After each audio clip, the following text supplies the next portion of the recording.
man, and I have a baby now, and I have another baby on the way. And so I'm very settled in Bali. Wow. Yeah. It's on the dream list. Absolutely. It's a bit of a long travel from where I live, but Where are you? I'm in the Canadian Rockies, Alberta. Okay. So what time zone are you on? You're like on New York Eastern? No, Western. So we are Mountain Standard Time, which is an hour more than Pacific Time. Okay. Makes sense. Yeah. It's a bit of a flight. You would end up being in the air for like 22 hours plus, and then the layovers, and it's long, but it's worth it. I'm not going to tell you don't, because it's totally worth it. When I got here, I was like, this place is life changing. Like, I set off to travel the whole world, and then I made it here and I never left. Yeah. So, I think I would probably do it in like segments, go somewhere first for a couple of weeks and then somewhere like allowed to break it up a little bit. yeah, for sure. I think that's a good way to do it. So tell me a little bit about what you do, Brittany. So I have been doing, I've had my own business doing tech work for people for a long time, but I'm transitioning into like marketing coaching. Yep. And I've kind of been on a break. I have a 4-month-old baby and then being pregnant again. So everything is kind of, I've been very hard on myself actually, because I'm like, why am I not farther than I want to be? But my baby keeps reminding me every day, slow down, just hang out with me. This is the reason I work for myself, is so that I can spend the time with her. So yep. I'm like, there's no point in pushing myself, but that's what I'm doing. So marketing, like marketing coaching. I was kind of thinking for online businesses, but I'm more in this. I also run a physical vegan ice cream business in Bali. And I've been meeting more and more women with physical businesses and physical products. And I'm kind of feeling like I'm more drawn to that. So cool. Might be working that way. Something's just going to take a turn. Yeah. And I think a lot of women are waking up to this, monetizing their gifts so that they can be at home with their families. Like, we don't want other people raising our kids anymore. We want to be a part of that journey, right? So, oh, absolutely. Congratulations. It's a big thing. Thank you. 4-month-old and you're pregnant? Yeah, I just found out like a week ago that I'm pregnant again. And actually it's funny because the new due date is on my baby's birthday. So she was born on Valentine's Day, and the new due date is Valentine's Day for this new baby. So we'll see what happens. Oh, well, congratulations. Thank you. I'm very excited. I was thinking I'm just going to do this one after another and then get it done and then grow. Like, I think it's a really great way, for me at least, not having like a 5-year-old and then a brand new baby after we're like transitioned out of just infanthood.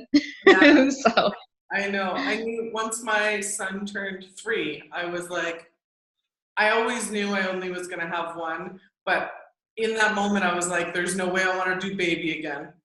Yeah. Yeah. And 3, I mean, what a fun age. Like, when you get to that age, then you can start doing things, traveling, going places, and you're not just like, right now I'm in this stuck mode, and I'm like, okay, so if I had to do this for 2 or 3 years of just being like kind of semi stuck, I'm not really that stuck, but I think you understand what I'm saying. To you.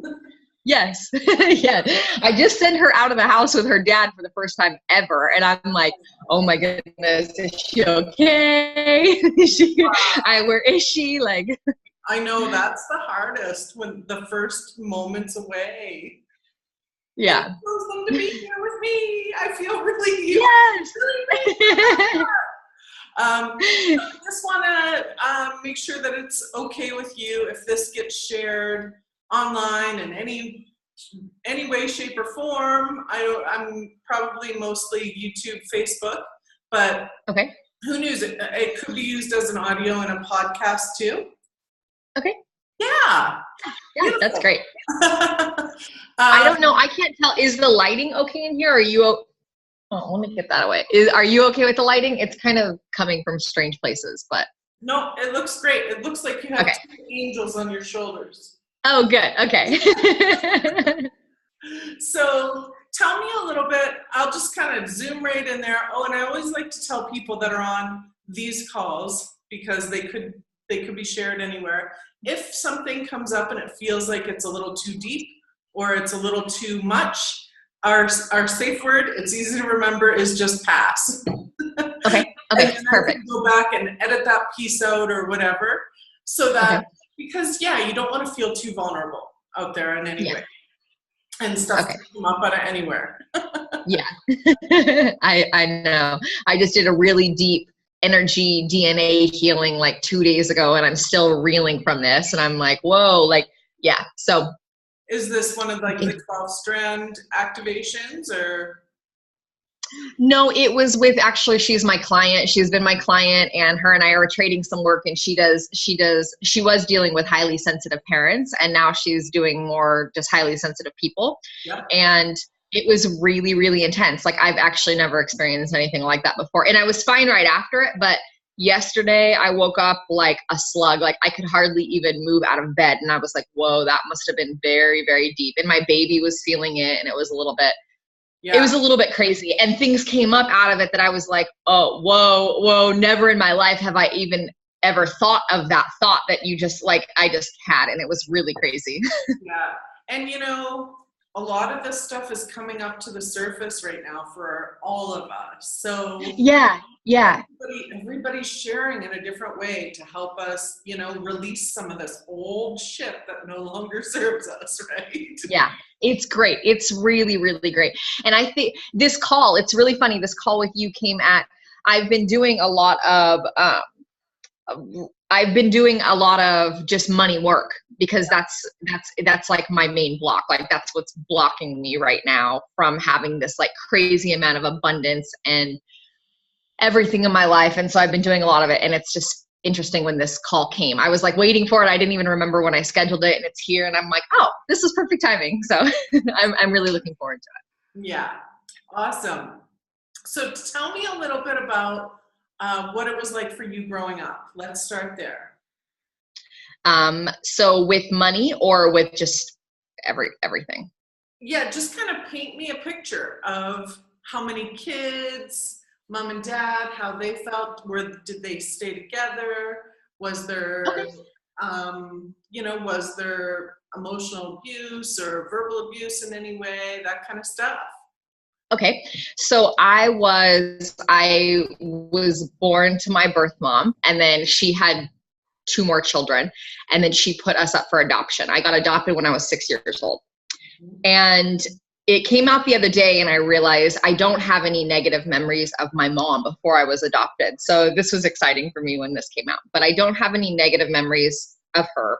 But before I was adopted, I was actually in like a sexual abuse cult, and I had been sexually abused, and like, actually that's pretty much like the extent of abuse. There was nothing else but sexual abuse. And then I got adopted, and I was adopted with my siblings, and we went from being in like kind of a open household with my mom to a very, very tight Christian household with my adopted parents. They were very, very Christian, in church 3 times a week, going to counseling.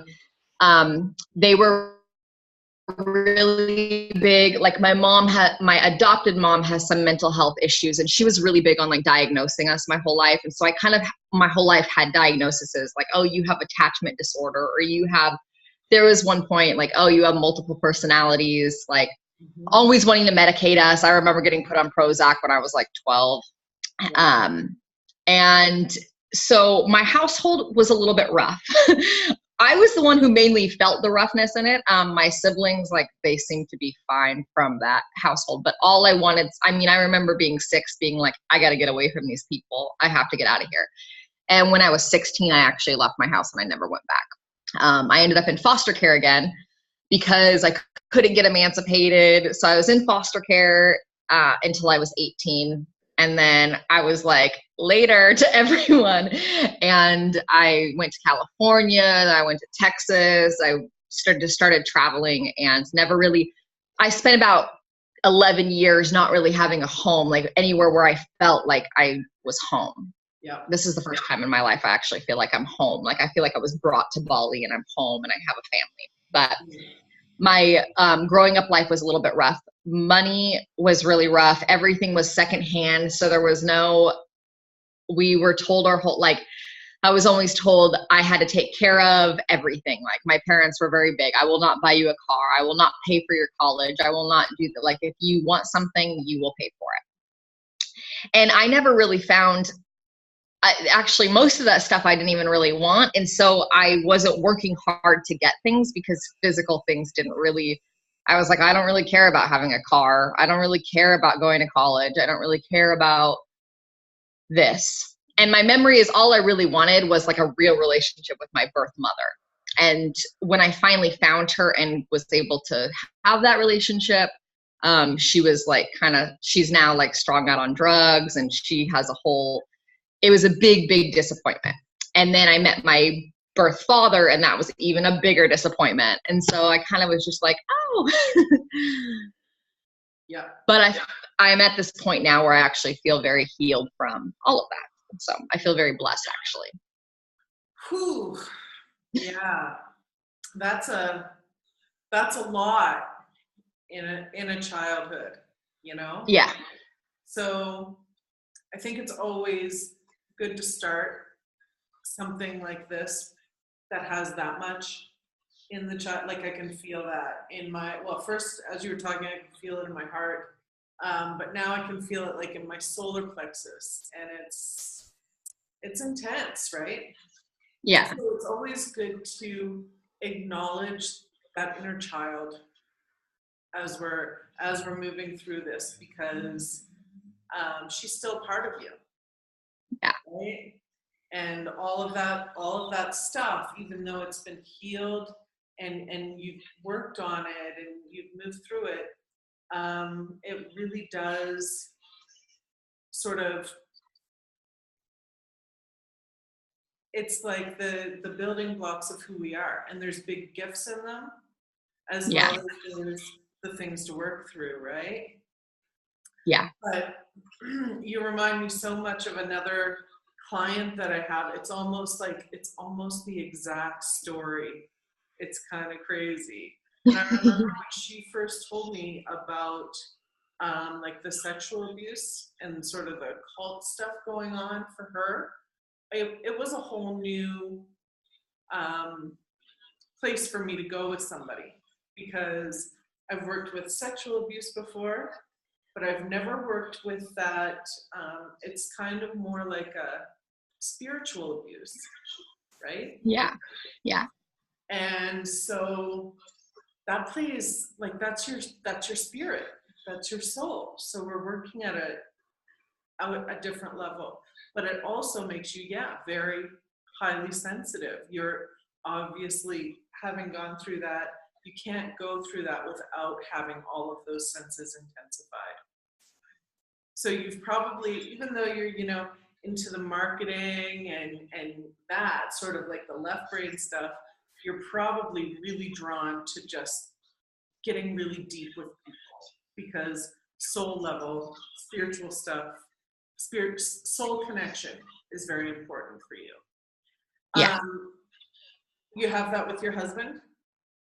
Yes. Yeah. I was totally, in fact, I know for a fact him and I were like separated in a past life. It's like really crazy. We were totally separated in a past life, brought back in this life. Yep. I don't know what the relationship was before, but I have no doubt that I'm like getting goosebumps talking about it. And then when I had my daughter, I'm looking at her and I'm like, I know you. Like, I know you from, and we have this already deep, intense connection. Like, just staring at her, I'm like, I've seen this face so much. It was really wild. But I have no doubt that that's what that was. I have that same connection with my son. I know we've spent many, many lifetimes together. Yeah. It's a beautiful, beautiful thing. So with money, it was never really there, right? Like, do you remember any conversations around money besides if you want it, you pay for it? My main thought when I think about like, oh, what was my money what I remember my mom like floating checks all the time. Like there was never money in the account. So everything was writing checks for things that weren't there, like bounce check papers on the counter all the time. Like a saying that my mom would always say about money is like, life's a bitch and then you die. Like she'd always say this about if we are like, oh, we don't have money for whatever, or we're wanting something, like she had a lot of issues around it as well. And so that's kind of a saying, even though it doesn't pertain to money, but that's something that I tie to my money story, is for saying that. Yeah, totally. Because it doesn't feel like she had much zest in life, you know? It was like that kind of like, life's a bitch and then you die. That's just like, I'm just fucking trying to get by here. Yeah, absolutely. Absolutely. So and you had how many brothers and sisters in your adopted home? I had two biological, same mom, different dad. And then my adopted parents actually had a child after, when I was like 10, but then I left the house when he was 7. So him and I didn't really grow up together. So it was just the two of you in that house after you were 10, but just you up until then? It was me, a sister, and a brother that all got adopted together. Okay. You all moved together? Yeah, that doesn't ever really happen, but we were all adopted together. Oh, wow. Okay. And are you still connected with them? Yeah, we had a lot of rough patches, and we're all very, very different. My sister kind of took on that same attitude as my mom, that like, life is so hard, and then like, what is the point of it? And so her and I have a very hard time connecting. My brother went off and had multiple children, and he's doing really good. Him and I connect pretty well. But they've never been in my life where like, if something big is happening, I feel like picking up the phone and telling them. Like they find out down the line about things. When I get pregnant, they're like, oh, find out months later, like that. Yeah. Got it. Okay. Have you ever bounced a check? Oh, absolutely. When I was 16, I got a checking account when I was 16, and I bounced like hundreds and like actually probably in the thousands of dollars of checks. Because you would just put the money in and cash it. And how did that work for you? Oh, it was like chaos. Would you write yourself checks? Probably. I don't remember, because I was also taking a lot of Xanax at this time. Like my whole, like there was a chunk of years that was just gone. But I remember I worked for doctors, which was really rough. I worked for doctors who were actually prescribing me whatever medication I wanted. I had nurse friends, and they're like, oh, you want Xanax? Here's like 10 milligrams a day. It's kind of an exaggeration, but it felt like that. I mean, it was pretty bad. But I was getting paid weekly, but my paycheck would be gone by the time it would even come to me, because I had already written checks for whatever. I don't even know what I was buying then. I was supporting me and my boyfriend at the time. Like he was a total mama's boy who had no job, and I'm just like working away, supporting us, and buying PlayStation games. Yeah. Because at that point, and how did he treat you? Was he your first boyfriend? Yes, he was like he was my savior. So he saved me from the crazy parents. Like when I left my house, him and his parents, they were attorneys, and they were like, your parents are crazy and we're going to save you. And so he was like this savior relationship for me. He saved me from everything. Yeah. Okay. So bounce checks in adulthood as an adult. No, actually after that, banks wouldn't even give me checks. I don't think I've had checks. My credit was shot. So I got to this point where actually money kind of changed for me, because all of a sudden I wasn't able to get credit cards. I'm lucky. I have 0 credit card debt because nobody would even give me credit cards. So I feel lucky about that actually. But I wasn't able to Yeah. And so, but I will tell you, before I came to Bali, this is only 2.5 years ago, I somehow my checking account for the first time, because I didn't have overdraft protection before that. I don't know. Somehow it went negative like $120. And I was like, I'm not going to take care of that. I'm leaving the country. And I'm pretty sure that is probably in collection somewhere. And when I try to go back to the US, I will not be able to even get a bank account. So now I'm working. Even the other day, I had to actually deal with this. I have a PayPal card, and I was like, if they find out that I don't have this attached to a bank account anymore, are they going to shut this PayPal card down? This is the only way that I can get money. And that was like really stressful for me. And I was like, man, I don't know why I keep doing this to myself. Yeah, so that's really like, it's, and this is a different one. This is really interesting for me because it's a different kind of fear. It's because a lot of people have fear of receiving from wherever that may come from.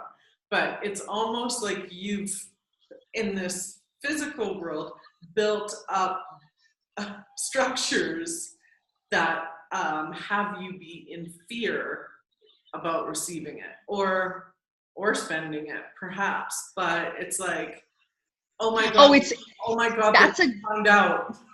Yeah, that's a really good, like you picked up on that. I was just thinking of this yesterday. I actually have no fear of receiving money. I'm like very open to receiving, but I have this crazy fear. Every time I spend money, I'm like really stressed out.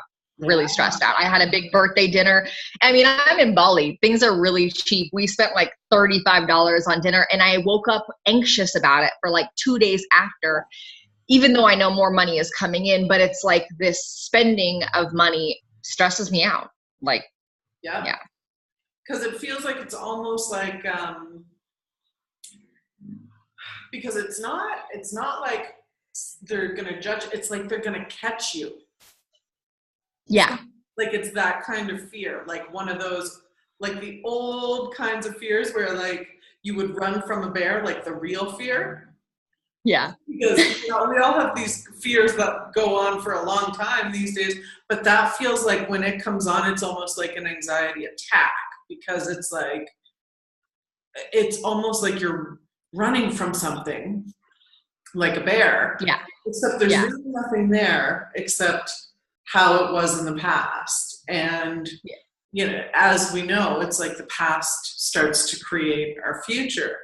So even though you're good at receiving and that now, that fear around spending or being caught with your money, it's so, you know, here's what's coming up right now. It might even be more like you get rid of it so that you can't get caught with it. Yeah. I mean, that makes, yeah. Because the fear of getting caught, and it's almost like getting caught with it or without it, just getting caught in money is more stressful than anything. It's almost the most stressful thing that could happen to you. Like takes you out of the game. You can probably do a crying baby for days, no problem. But somehow when you're faced with either, you know, spending money or even like, what do I do with this money? So you get money and it's so funny you're saying this, because I just, like, I had an influx of money come into my account, and I'm literally looking at it in the account thinking like, what can I buy right now to, like, it is crazy. Even though I have like, I have a payment coming up in a couple of days. It'd be great if that was just sitting there waiting to pay this payment. I'll end up paying the payment, but I'm looking at the money like, what can I buy? How can I spend this? Even though I'm like, oh, I don't have anything to buy, but what can I buy? And it's not about the physical item. It's not about getting anything. It's like what you're saying, like it kind of leaving the account. Yeah, because it's almost like, well, if I don't spend it, somebody's going to come and take it from me anyway. Yeah. Yeah. So, you know, simple setting up a system that makes you feel a little safer. You know, sometimes it's the simplest things. I can tell we have a little bit of a lag right now. Yeah. Sometimes Sorry, my Wi-Fi is not amazing here. Oh, it's working fine. I'm just Okay. okay. I can hear myself, but I'll just keep going. Okay. So, what would make you feel safer? Because if it, you know, you got to pay up. So, do you have a bank account? No. Does a bank account feel safe? No. Yeah. That to me feels actually and I come up with all the reasons it doesn't feel safe. One is like, oh, that's in the US. Like I'm kind of anti all this US stuff. And I'm like, oh, if they're gonna want to tax me on money that I'm making here, like all this crap that's like just crap. And so that's why the bank account, I mean, it's so, it was to the point with banks, I was actually scared to go to the bank to do transactions. Like I was scared of the girls behind the bank wall. Like, what are they going to do? Reach out and like I was physically ill every time I had to go to the bank and talk to the girls because I was afraid they were going to catch me on something and be like, oh, Brittany, have you been doing this? Or you've been doing this? And I'm like, what are they going to, like, I would wait and go at night if I had to do transactions so I didn't have to deal with them. Yeah. It's almost like there's this criminal, like you're going to get jumped or something. I can feel that energy. And it's Yeah. like, okay, how can you, because it doesn't have to be there. It needs to be unique for you. You need to start building that safety around money. So how do you take money out of your PayPal then? So I have a debit card attached to it. So I have a PayPal business card. Yep. And I can, up until a couple of weeks ago, I was primarily working off of Indonesian money from my physical business I have here. But a couple of weeks ago, I started taking clients again. And so I actually have money in that account now. And so I can take it out. But I even now have this little bit of a fear of taking it out because I'm just like my husband has my debit card because I'm like, oh, I don't even need to deal with that. Like I'll deal with all US dollars online and I'll just send payments out from here, but I don't necessarily need to take money out of that account. And it's kind of that fear of just, I like, don't even want to touch the card. Yeah, okay, there's some good stuff coming. Because money doesn't feel safe. Like money, what about cash money in your hand? It that feels good. Like I need, in fact, cash is like what I need. It's weird because I work on, when I have cash, it's rupiah. So the denominations are really crazy. It's like 100,000 rupiah is like $7. So it seems like this high amount. So when I get it, I'm taking like, oh, here's 1 million rupiah, which is like $75, but 1 million. And so now I'm dealing with these different numbers, which has kind of switched it up for me a little bit. It's not this same, it's like not US dollars. And so it makes it a little bit different, but it feels like play money to me. It actually feels like I'm playing with Monopoly money. It's not even real. And I've only allowed myself, I don't allow myself to actually spend it on, I've only allowed myself to spend it on food, like on eating. It's very important to me to nourish my body with like high vibration foods. And so I go eat at a lot of vegan restaurants, but every day I wake up and the only thing I will think of spending my money on is like food. And that's okay. But if I want to go buy a pair of pants, like I really need a pair of pants right now, the amount for the pants like freaks me out. And I'm like, yeah, I'll wait. yeah. And you know what? It's time to go get a pair of pants. Yeah, absolutely. But that's a real thing. I had one client who, when we first started working together, she could not go into a store. She admired these stores, but she would never go into them, right? And they weren't even super high high-end stores. It was just like, she had her set point of like, okay, I'll pay $10 for a shirt. That's it. And so eventually I was like, just go into that store and try the shirt on. You don't have to buy it. Just go in, see what the whole experience is like for you. And so a couple of sessions later, she went in after trying on and she bought the shirt. And her whole, something so simple like that changed her whole pattern. She now has no trouble buying much higher end clothes, and that's not everybody's thing. She didn't think it was her thing either, which is hilarious, right? She was like, no, I didn't want to be that kind of person. And now she wears like designer skirts, and it's like, yeah. And it's interesting because I know, it's funny because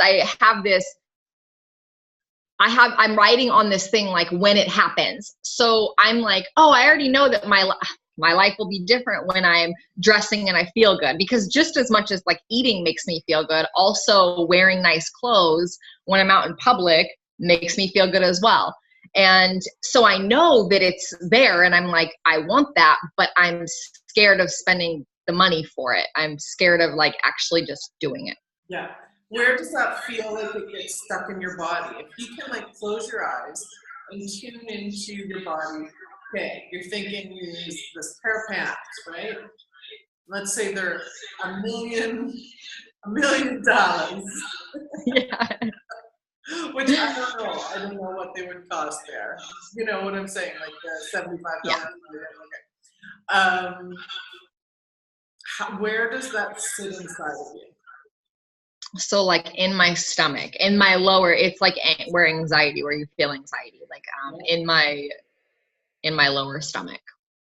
And what thought goes through your head? Imagine that you walk up to the pants and you look at the price tag. What goes through your head right away? It's too much. I'm going to spend this and then I'm not going to have, like, okay, where's the money going to come from after I spend this money on this? Mm-hmm. Oh, that's an interesting one, isn't it? So here you are in the present moment, you've got the pants, and what you're thinking is, well, where is the money going to come from to replace the money that I spend on the pants? Yes, exactly. Like that's exactly the thought. And that's one I've never heard before either. So it's like connected to the fear that there's no more coming. Yes. Like, this is it. If I spend this, I have no more money forever. Yes, it feels that final. Like it actually feels that final to me. And I remind myself, I've never been left without money. I always have money. It always comes back to me. And I literally will go through this, but I'm like, but I don't know this time. Like, is it really going to come back this time? Like, will this be the time that it doesn't come back? And then I'm left with nothing. Yeah. And so that feels like it's coming from a place of self-trust, knowing that you can trust yourself, even outside of the money. Yes. Feeling like you can trust yourself to make decisions. Feeling like you can trust yourself to do things right. Feeling, so that self-trust probably is ingrained in that inner child part of you too. That the situation, you couldn't trust the situation. The situation wasn't worthy of your trust. So that what happens is when you're in that environment, in any environment, we all have an environment that we grew up in. And, between the time we're born and the time that we're 11, 12, we've soaked up everything from around us. And so that whole situation wasn't worthy of your trust. How could you build trust? How could you possibly build trust in a situation that had no safety? It had no feeling of being taken care of, being secure, being loved deeply even, right?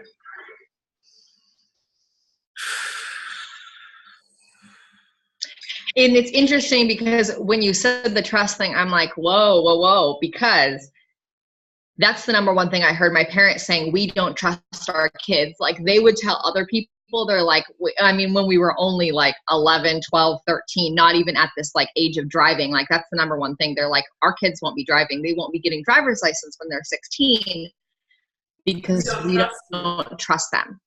And I got this, even I said to a friend before I had my daughter, I'm like, okay, I'm having this really weird feeling that, wow, like I get to take my baby home and I get to be home alone with her and I was like, this was a very weird concept to me because I'm like, am I trustworthy enough? And she's like, dude, what is the matter with you? Like, this is your child. And I was thinking, this is so weird. I actually felt like still like a child in taking care of my own child. Like, wow, can I be trusted with her? Really crazy. Yeah, I can feel that. And I know I've felt that on a different level too. And I think every mom probably goes through that on some level or another. But I can really, especially if you were straight up told, we don't trust you, we don't trust you, we don't trust you. That starts to play until you start to go, I don't trust you, I don't trust me, right? Yeah. And it was embarrassing because they told other people, like that was the thing. So then I actually felt this complete disconnect with human beings, other like adults. I was always like, oh, when they're seeing me, they don't trust me. They don't trust, like, so yeah. It was this, I just backed off from everyone because I'm like, oh, they don't, and I still deal with that on a daily basis with different things. In like social settings especially. Yeah. Like even last night I did some client work. I did some Instagram audits and it was like for a small amount of money and I did an amazing job. I have an Instagram with like 10,000 followers. I got them myself. Like I know what I'm talking about. And even when I sent the link for the YouTube, I was like, oh, they're not going to trust that I even know what I'm talking about. They're not going to like this. Like I dreamt about it all night long. I had really like deep dreams about it. Woke up, I didn't have a message from them saying, oh, this was great. And I literally had this feeling like, oh, it wasn't good enough. It wasn't good enough. They don't trust that I even know what I'm talking about. Do I need to send them the link to my Instagram so that they know that I actually have these followers? Like it was really intense like that. Yeah. So there's that part of you, almost like the ego part that will in your business want to overcompensate. Like, let me show you pictures, let me prove it to you, let me, yes, because you don't believe that somebody's going to believe you. Yeah. And that's huge. And a lot of people that are going to watch this replay are going to connect to that. So there's a lot of good stuff coming out of this. Good. So I really appreciate your open sharing. But I go by these principles of Hermes too. Have you ever heard the principles of Hermes? No. They're very cool. And I taught them in one of my courses, but this one's coming up strong.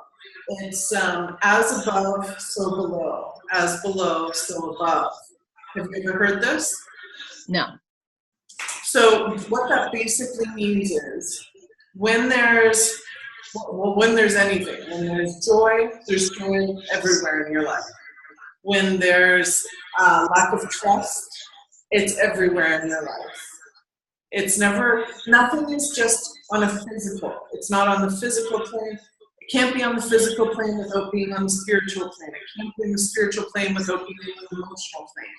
So that's what these kinds of old things, even though we're maybe not conscious of them all the time, they can be sort of running the show subconsciously in every area. You show up at a social barbecue and all of a sudden you feel like you're being judged and you feel like a fraud and you just want to like run the fuck out of there because you feel like everybody's talking. So it almost feels like paranoia a little bit, right?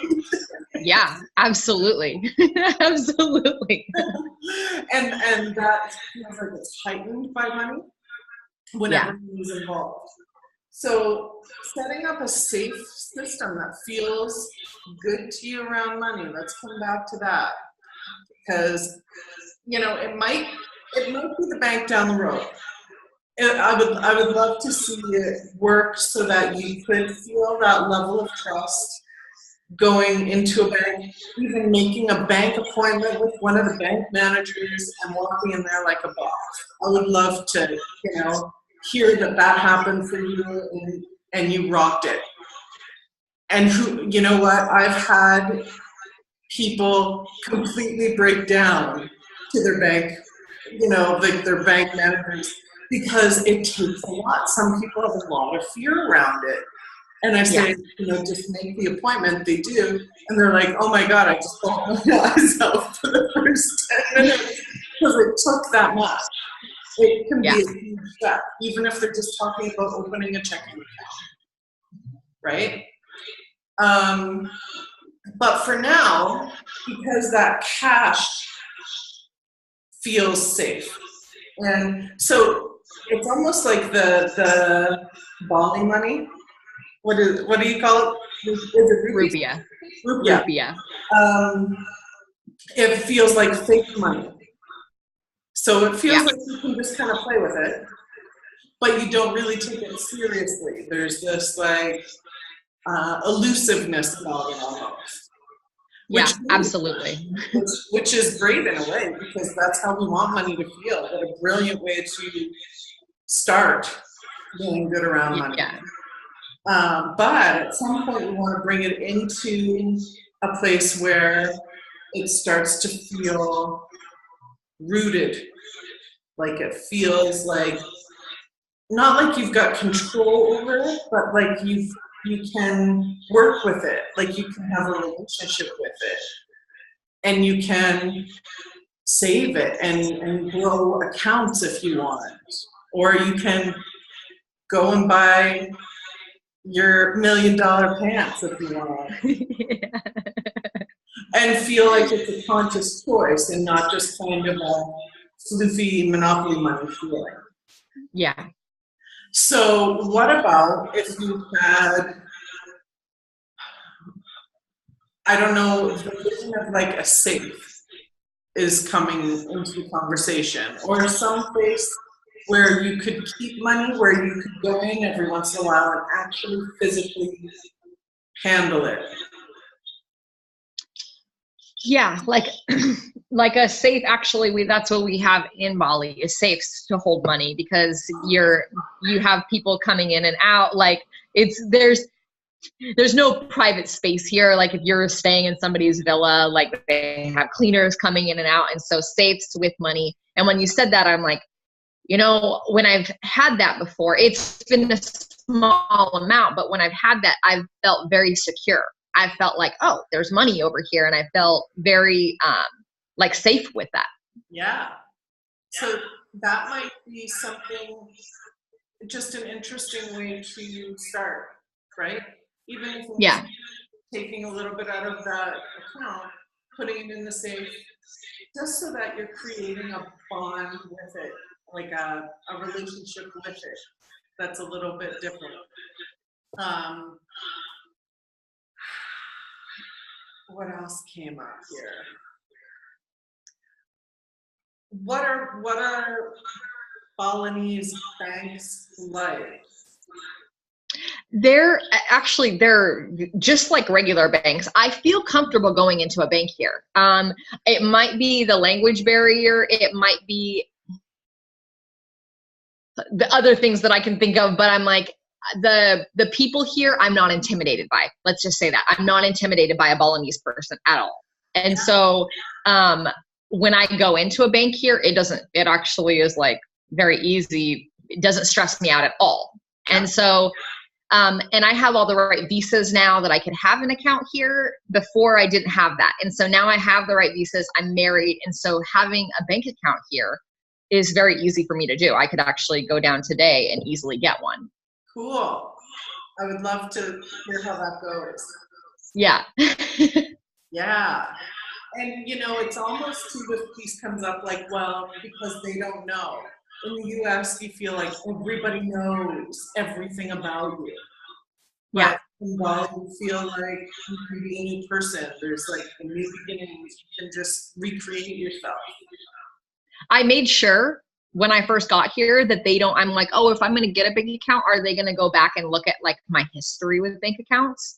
And they don't care. They're like, if you have the right visas. And so then I was like, oh, that felt safe to me because they can't go like my credit score doesn't matter here. You know, I can be whatever I want to be here. And that feels very good. I'm going back to the US though in November, and I've already started this whole like, okay, what am I going to do? Am I going to like this whole weird money thing about that? Yeah. Yeah. And so, you know, do some big journaling around that, because what you want to really hear out, I take this kind of in a different approach, because a lot of people, like in the law of attraction world, would say, only focus on the positive, only focus on the positive. But what I find is I like to use affirmations. I love to look at the positive. But if we're not acknowledging the shit that's there as well, it's still going to run the show. Yeah. And if you don't know what to, I could easily assume what I needed to work on and fix, but until you have these kind of conversations, it's like, all of a sudden I'm picking up on things that I wouldn't even have made that connection before. And so I could do affirmations all I wanted, be positive about money all I wanted, but if I don't know like what's actually there, yeah, that's not going to work. Well, it works in one almost like a certain area where you get to like feel good about your thoughts, which is yeah, like a good place to start. Yeah, So exactly. get that straightened out. But okay, so if you're going to journal about like the fears that are coming up with going back to the States, how long are you going to be there for? For 3 months. Okay. And I'm taking my husband and my daughter. And the fear for me there is things are much more expensive. I'm going to need to Airbnb homes. Like I'm going to need to rent a car, but I don't have credit to rent a credit card that has, and so it's this whole like, how do I fix that in the next 3 months before I get there? And so it's a little bit of like stress around that. Okay.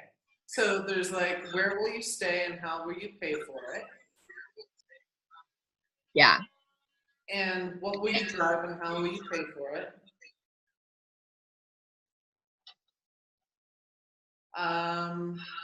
And actually, I'll just tell you that you're getting all of this out of me today. This is, and thanks a little bit to my session I had the other day, because I'm feeling like if I just get all of this crap out, it'll finally be gone. And I'm like, okay, I'm there. I am so ready for it to be gone.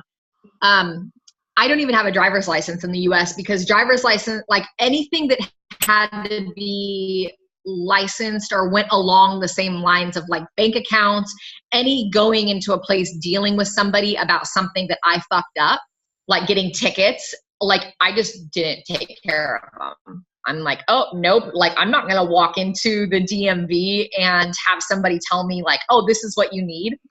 And so I don't have it. Like, I don't have, my driver's license is like suspended, I'm pretty sure, in like 3 states. How freaking crazy is that? Like, that's crazy. That is crazy. And it's only because I didn't take care of it. It would have been really easy for me to just go take care of it, but I just didn't take care of it because I was scared of like the person behind the counter or on the other side of the phone. But no, there's no shoulding. There's no like, oh, I should have done that. Because there's only from right now to where what you want to create, right? Yeah. And let me tell you, I had one client who had $30,000 student loan hanging over her shoulder. She never made one payment on it. And guess what happened to her? Just disappeared. Yeah. No, I've had like $20,000 literally of medical bills and whatever fall off of all of a sudden it's like I went from owing like 30,000 to I checked my credit account and I'm like, oh, I owe like 1,100. I'm like, I don't know where all this, I don't know where it went. It just disappeared. Yep. So perhaps all of that information that you think everybody's gonna like attack you on when you get to the US, maybe it's disappeared. Maybe they don't give a shit. So, do you want to have a license? Absolutely. I'm like, yes, yeah. Okay. So, do you get your license before you leave, or do you get your license when you get there? I have to do it when I get there because I already know the steps I need to do. I have to go into the Washington State DMV and I have to pay a reactivation fee and I have to pay past tickets, like $250 in tickets. I have to pay those, then reactivate. So there's like a bunch of fees. It will probably cost me in all around $500 to get my license back. Okay. But it's worth it to me. It's totally worth it to me. Yep. Okay, and so then what are you worried about with where you're going to stay? So for me, that comes around the fear of whenever I would apply for apartments when I was in the US, I was always afraid. It comes back to this being afraid what they're going to find out. They're like, oh, we have to do a background check. Like I've passed background checks my whole life, but this one, maybe on this one, they're going to find out. Who knows what they're going to find out, and they're going to say, no, you can't live here. So now I'm out of a place to live. And so that comes with a little bit of fear of that. Actually, Bali feels safe to me because you can just go find a Balinese person and say, I want to rent your villa. And they're like, okay, this is how much it is. You pay them in cash and you're good to go. So that feels safe because nobody's looking into my history. Yeah. But in the US, when we go back, if I don't want to be in an Airbnb situation, because it's freaking expensive. I mean, it's like $5,000 or $6,000 a month to stay somewhere. If you're in an Airbnb, it's kind of crazy. But I have this little bit of fear around that. Like, okay, we could go to a hotel or like, I just am struggling. And my husband knows nothing about it. Like he doesn't know he's Balinese. He's never been out of Bali. He's been like, so he's not somebody I can talk to and be like, what are we like? It's all on my own shoulders right now. And I'm like, oh my God, what are we going to do? Yeah. And you might find a place where you can support what you need to do, but because you're from the US, you're kind of the doer when it comes to that stuff. Okay. So with the place to stay, you're going to be there for 3 months. Do you want to travel around when you're there? Do you want to stay in one area? We want to travel. So we'll be in Seattle a little bit, in California a little bit. And yeah. So you would prefer to have, or do you want to do like a month and a half and a month and a half? Like, I think that will be the kind of the best thing to do. Okay. Look into rentals for, a month and a half long rentals in each place. And when that voice comes up, or that thought pattern or the anxiety, just the feeling of, oh my God, they're going to find out about my history. And as we're talking, I'm getting that so much more. It's not just about the financial history. It's deep, like, I don't want them to know my history. I don't want anybody to know my history. Like, because it's perhaps not the best childhood story to tell. It's not the best, So yes. Even just coming to, even being able to say that, my history scares me. The first memory I have of hiding like this was when I was 6 years old. My parents took us to church because we were late. I had this really crazy thing about being late and walking into the back of the room and everybody turning around and looking at me. I would go hide in the bathroom the whole entire church session. because I didn't want to walk into the room and people to see me. So this is like really deep rooted. I was like 6 years old when that first started. I'm 32 now. Like it's like 26 years of just, ashamed, being ashamed. Absolutely. Yeah. And being ashamed of, like, it almost keeps you stuck, because any direction that you want to go, there's that shame that comes up, and it shows up like anxiety, and it can be paralyzing. It's almost easier to just not do it at all than to even make the smallest step in that direction. Yeah.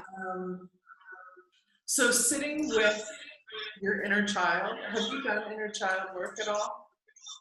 That's kind of what I did the other day with this energy work we did, was like kind of healing past DNA and like figuring out where the like negative energy was coming from. And I my whole life thought it was from my mom's side, but all of a sudden she said something the day that I realized, oh, I didn't realize I had issues around my dad's side, like big time. Like I had no idea. When she said that, I was like, whoa. I've been trying to heal this relationship with my mom my whole life and what's went on with that, but I didn't even realize that it was like deep rooted from the dad and all this. So we have more sessions coming up. I booked like 3 more deep sessions with her, because I'm like, I'm ready for this to be gone. Like this is not me, and I'm ready for it to go. So I will be doing more deep inner child work. Doing like that kind of work, like inner child work will be really beneficial, because you wanna make friends with that part of you. You know, that child that, let's say, you know, not to get into like a victim style stage, but that girl had a hard go. It wasn't easy. And it's okay to admit that now. Yeah. And to invite her in on your journey now. Because what happens is we can often get stuck playing out the same way, the same things as we did when we were a child. Because she got stuck somewhere. And, you know, sometimes you'll catch yourself doing something and you'll be like, oh my God, I haven't like matured at all in that area. Yeah, really. Well, when you were talking about the checking account, even I'm like, oh, I'm still dealing with this like a week ago. I'm like, oh my goodness, I haven't, like, how have I not changed that? What is going on? Yeah. And it's just because it caused a lot of fear and anxiety that are real. They're real. Yeah. It's like, so, but also the only way to get over something like that is you can't take huge leaps. Like, because if you go too far over the top sometimes, it'll make you sling back. Yeah. And so what I always think is the best way to move that kind of stuff is like take little steps. You know, go open a checking account. Make sure you've got that $500 put away somewhere, especially to get that driver's license thing taken away, or taken care of. Not taken away. You see how that one? Yeah. She's making me talk. And I love the idea of looking, you know, being that, and I always love to say this too when we're doing inner child stuff or going there. Remember that now, as you're bringing your inner child on the journey with you, showing her that it's safe, showing her that life is good, and that you can heal, and all the stuff that you're doing. Also remind yourself that you're a fully privileged adult woman. Yeah. That usually sits pretty grounded with people. They've never been told that. I can make great decisions. I'm really good at life. I'm really good at taking care of my kids. I'm a good relationship partner. I'm good in marriage. You know, I'm a fully privileged adult woman, and I can do whatever the fuck I want to do, and I'm going to do it. Yeah. So it was a lot that came up there. Yeah. It's funny because you said if it gets too deep for me, and then I was thinking, oh man, this is gonna get it's not deep for me, this might get deep for you. Everything that's like, Oh my God. all this crap. I'm like, somebody's always like, oh, I've got to tell you something you probably never heard of this, and I'm like, oh my God, you can throw me anything, because that's what I signed up for. That's the work that Yeah. I do. And if I can't listen to people's real raw stories, then I'm not doing my job. Yeah. I want to tell you, you just completely I got clarity on something during this, and I know more things will come up, but I'm going to tell you what I got clarity on is I've been thinking that I need to do courses and work with many, many people. And I just realized, no, I'm not all about, in fact, getting into groups. I'm in a mastermind right now and I'm totally overwhelmed because it's all these like surface level relationships. And I'm like, honestly, I don't even care. Like it needs to be deep. I'm about deep, and I'm about deep with just like very few people and going really, really deep. Yeah. And so I just got this like clarity on my business. No, I'm not doing courses. I might even pull my group now, because I'm not about doing just, oh, hi, surface anything. I'm about going like deep as can be. Totally. So thank you. Thank you. The thing is, you don't need to spend money to go do that, because it's natural for you. That's your, you know, as much as your childhood, your upbringing had a lot of crazy shit in it, it also has a lot of gifts in it. And you've got to acknowledge the gifts just as much as the crazy shit, because it cracked your soul. Yeah. But it's gonna move you forward. Yeah, maybe even in marketing, maybe in vegan ice cream, who knows? But you're going to be able to share from that soulful level easy. It's the only thing that you can connect with. Yeah. And if you're not connecting there, you know what comes up? Anxiety and that worry that you're not, you know, the surface level stuff will bring up all that weird shit. Yeah, it's totally weird. It helps to open it. It makes it feel alive, which it is. It's part of you. Yeah. A big part of you. Yeah. Yeah. Beautiful. Oh my goodness. I love it. And you will probably get a whole bunch of other stuff. I always tell people like 48 hours. Yeah. Really kind of the time frame that you're still getting lots of downloads from this conversation. You're still getting all kinds of information. So keep a journal close to you, and you know, you're gonna start probably it's everything that we talked about is gonna start feeling okay. All of a sudden you'll be like, oh yeah, that's actually like no problem. Yeah. Yeah. Yeah. Releases it, you know? Yeah. Okay, I'm going to just stop recording and we can say our goodbyes privately. But thank you so much for participating and being a part of this and sharing yourself so openly. Yes, thank you. So, I mean, we might as well take this opportunity to say your name and what you do, and if anybody wants to contact you. Yeah, I am Brittany Joy, and you can find me on Facebook. And I'm gonna, I'll leave it at that. Who knows what she's gonna do next? But for now, she's a marketing genius, just naturally. Yes. All right.